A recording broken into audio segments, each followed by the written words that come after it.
नमस्कार दोस्तों, आज की इस वीडियो में हम आपको बताने जा रहे हैं इन्फोसिस कंपनी के बारे में। जैसा कि आप लोग जानते ही हैं, इन्फोसिस एक बहुत ही बड़ी आईटी की कंपनी है।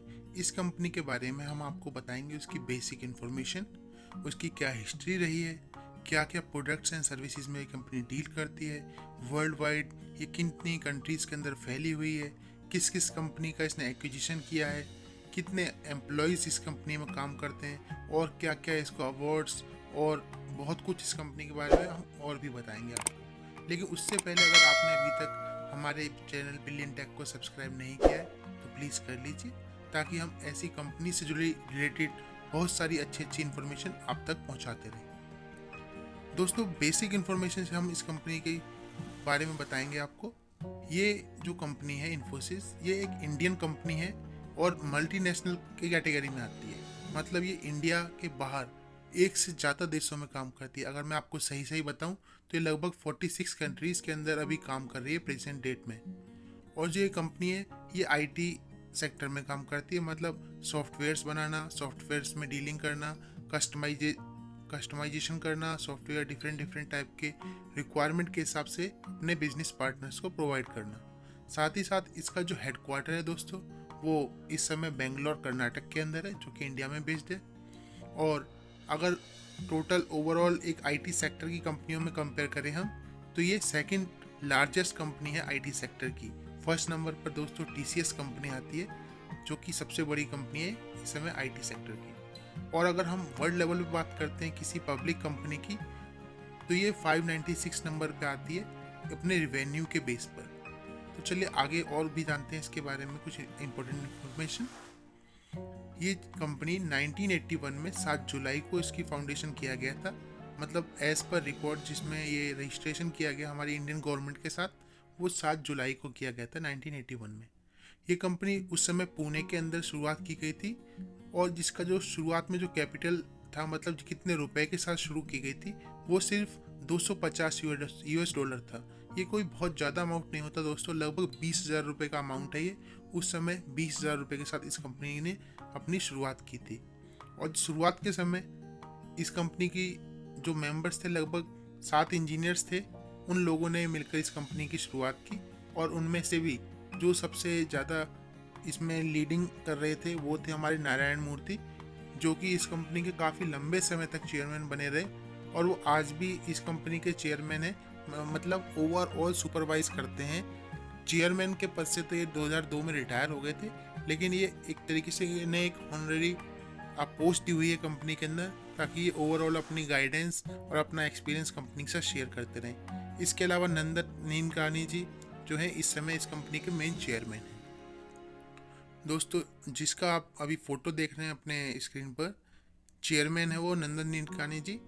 और साथ ही साथ जो इस कंपनी के एमडी हैं एंड सीईओ हैं वो सलील पारेख हैं। उनका फोटो आप अपनी स्क्रीन के दोस्तों राइट साइड में देख पा रहे होंगे। ये दोनों ही काफ़ी ज़्यादा टेक्निकली स्ट्रॉन्ग लोग हैं। इन लोगों ने अपनी पढ़ाई जो की, वो दोनों ने ही अपनी पढ़ाई आईआईटी से की हुई है।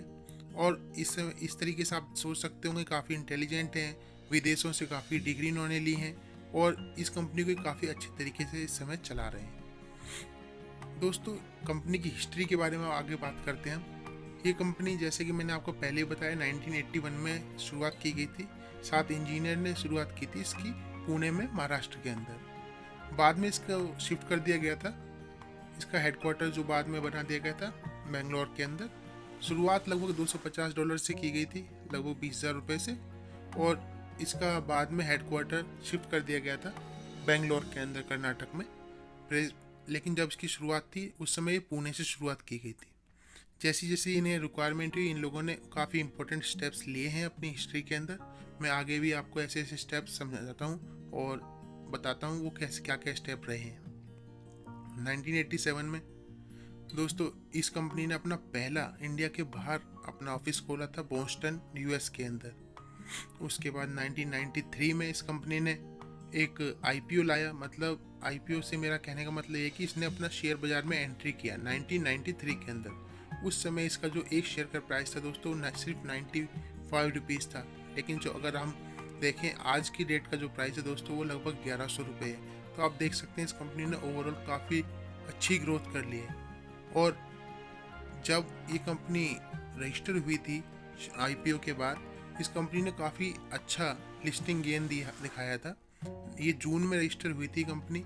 आईपीओ इसका जो था वो फरवरी में आया था और ये 145 रुपीज़ पे लिस्ट हुई थी। उस समय इसका आईपीओ जो था वो अंडर सब्सक्राइब गया था, लेकिन इसमें काफ़ी अच्छी दूसरी विदेश की कंपनियों ने इंटरेस्ट दिखाया था।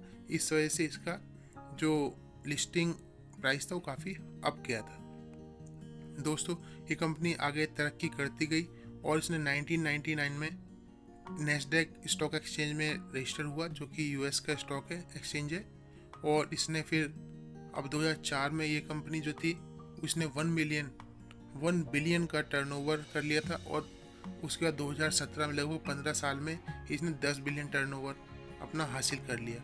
ये कंपनी काफ़ी तेज़ी से बढ़ी है। 2006 में नारायण मूर्ति जो थे, इन्होंने अपनी सर्विसेज को रिटायर बोला कि अब मैं रिटायर हो रहा हूँ, और लेकिन फिर भी एक तरीके से ये एक मेंटर के तौर पर अभी भी कंपनी के साथ ये जुड़े हुए हैं और अपनी एक्सपीरियंस कंपनी के साथ शेयर करते रहते हैं।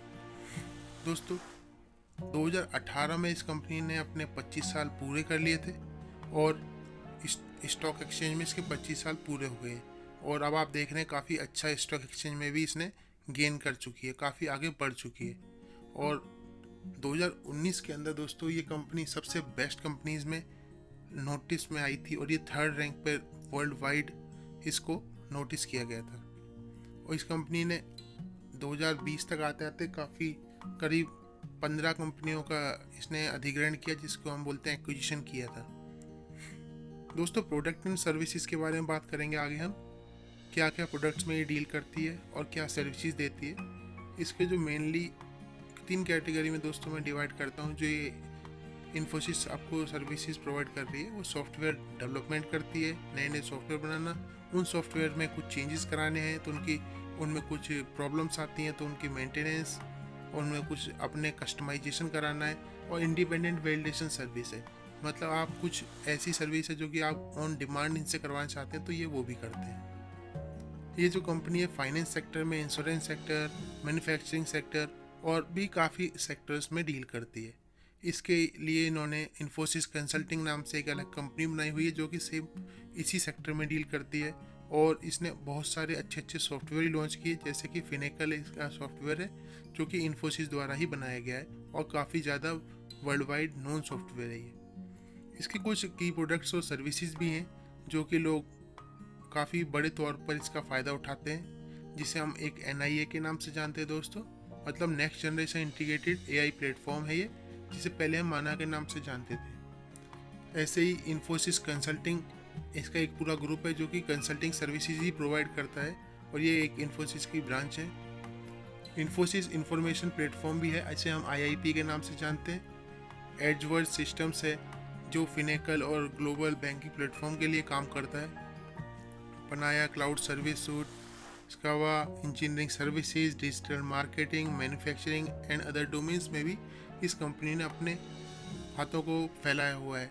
और मतलब इन सभी सेक्टर्स में ये काफ़ी अच्छी पकड़ बनाई हुई है और इन सभी में ये अच्छा डील करती है। आपको कोई भी प्रॉब्लम्स हो तो इनके लिए इसके पास एक अच्छा सॉफ्टवेयर है। और अगर ये कंपनी इतना अच्छा काम करी तो इसने अपना वर्ल्ड वाइड प्रेजेंस बनाया हुआ लगभग 46 कंट्रीज़ के अंदर। और ये 82 सेल्स एंड मार्केटिंग ऑफिसेज हैं जो कि वर्ल्ड वाइड प्रेजेंट हैं। और ये कंपनी जो है Infosys United state, China, Australia, Japan, middle east and Europe और इंडिया, इन सभी कंट्रीज़ के अंदर काफ़ी बड़े तौर पर काम कर रही है और उसका मेजर रिवेन्यू इन्हीं कंट्रीज़ के आता है। इसके अलावा भी छोटी छोटी और कंट्रीज है यहाँ पर ये कंपनी अपने को फैलाने के लिए प्रयास रहते हैं। इस कंपनी ने जो एक्विजिशंस किए हैं दोस्तों, आप अपनी स्क्रीन पर देख रहे होंगे, इसने लगभग वर्ल्ड वाइड सभी अच्छी कंपनियों के एक्विजिशन किए हैं। ऑस्ट्रेलिया से इसने काफ़ी एक्विजिशन किए हैं, स्विट्ज़रलैंड से, इजराइल से पनाया का दोस्तों जो कि आप काफ़ी अच्छा यूज़ करते हैं, USA से स्काईट्री का इसने एक्विजिशन किया, और फिनलैंड का फ्लेडियो डी से एक इसका एक्विजिशन हुआ था दोस्तों जो कि $65 मिलियन का था। ऐसे ही USA में इसने विंगली डेली का एक्विजिशन किया। ऐसे ही आगे भी कई सारी कंपनी आप अपनी स्क्रीन पर देख रहे हैं जिनका इन्होंने एक्विजिशन किया, वो कितने डॉलर में किया और कब किया, ये इस स्क्रीन पर मेंशन है दोस्तों। आप इसे रोक कर देख भी सकते हैं। आगे हम एम्प्लॉयज़ के बारे में बात करते हैं। इस कंपनी में कितने एम्प्लॉयज़ काम करते हैं दोस्तों, और ये एम्प्लॉयज़ में कितने परसेंट वुमेन हैं, कितने मैन हैं, और वर्ल्ड वाइड इसमें कितने सॉफ्टवेयर प्रोफेशनल्स हैं और कितनी सपोर्ट स्टाफ है, ये आप अपनी स्क्रीन पर देख ही रहे होंगे। लगभग 2.5 लाख लोग हैं इस समय वर्ल्ड वाइड जो कि इन्फोसिस के साथ जुड़े हुए हैं। उनमें से लगभग 37 से ज़्यादा परसेंट वुमेन्स हैं। मतलब काफ़ी अच्छा शेयर है जो कि इस सेक्टर में काम कर रहा है। और लगभग 14,000 ऐसे सपोर्ट एंड सेल्स हैं जो कि सॉफ्टवेयर प्रोफेशनल से अलग हैं और इस सेक्टर में काम कर रहे हैं। दोस्तों, ये कंपनी को काम करते हुए काफ़ी समय हो गया है। उस हिसाब से इस कंपनी ने काफ़ी अच्छा अचीवमेंट किया है, जिस कारण इस कंपनी को काफ़ी वर्ल्ड वाइड अवार्ड्स दिए गए, और ये अभी भी 2020 तक भी काफ़ी अच्छे अच्छे अवार्ड्स ले चुका है। इनमें से कुछ अच्छे अवार्ड्स जो हैं, बड़े बड़े अवार्ड, वो मैंने आपको स्क्रीन पर दिखाए हुए हैं। जैसे 2019 में 3rd बेस्ट कंपनी के लिए नॉमिनेट हुई थी और इसने अवार्ड लिया, फोर्ब्स के द्वारा मिला था इसको। ऐसे ही आप जानते हैं कि 2012 के अंदर ये टॉप 20 ग्रीन कंपनीज के अंदर आई थी। मतलब ये सबसे अच्छी कंपनी है जो कि ग्रीन सेक्टर में काम कर रही है, जीरो कार्बन एमिनेशन की तरफ आगे बढ़ रही है। ऐसे ही 2020 के अंदर इस कंपनी ने leader in retail सीपीजी digital sector में सेट में काम किया और वहाँ इन्होंने अवार्ड जीता। दोस्तों, ऐसी ही अच्छी वीडियो आगे भी देखने के लिए हमारे चैनल को सब्सक्राइब करना ना भूलें, और हमारे चैनल के साथ ही इस बेल आइकन पर क्लिक करिए ताकि जब भी आप कोई नोटिफिकेशन मिले तो वो आप तक पहुंचे। हम जब भी कोई नई वीडियो लॉन्च करते हैं तो आप तक वो नोटिफिकेशन पहुंचना चाहिए। दोस्तों, ये कम्प्लीटली फ्री है, तो प्लीज़